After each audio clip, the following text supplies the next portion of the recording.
I posimo ovaj novi video na ovom kanalu i danas ćemo raditi fidget spinner trick shot. Evo ga, prvi trick shot. Fidget spinner na prstu.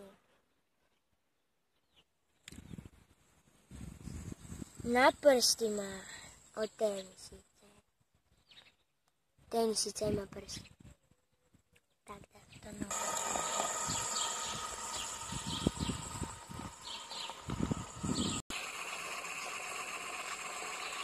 Fidget spinner na boci.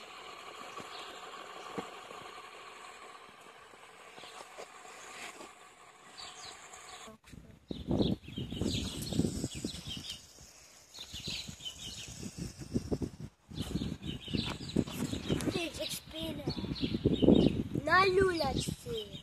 To je točno oko ovog kruga ovdje. Da. Ajmo na sljedeću.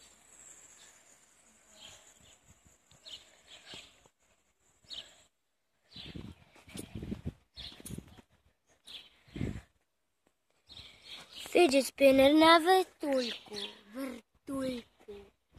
Tu. Tamo gledaj. Kijano, daj! Naš prijatelj malo smeta u video. Sorry.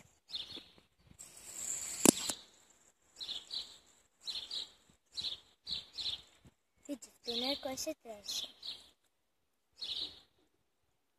To prestaje raditi. Fidget spinner na lopti koju moramo držati da ne padne.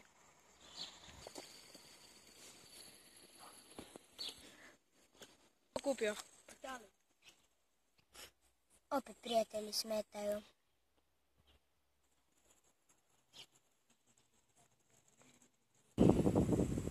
I to je bilo to za ovaj video. Vidimo se u sljedećem videu. Doviđenja!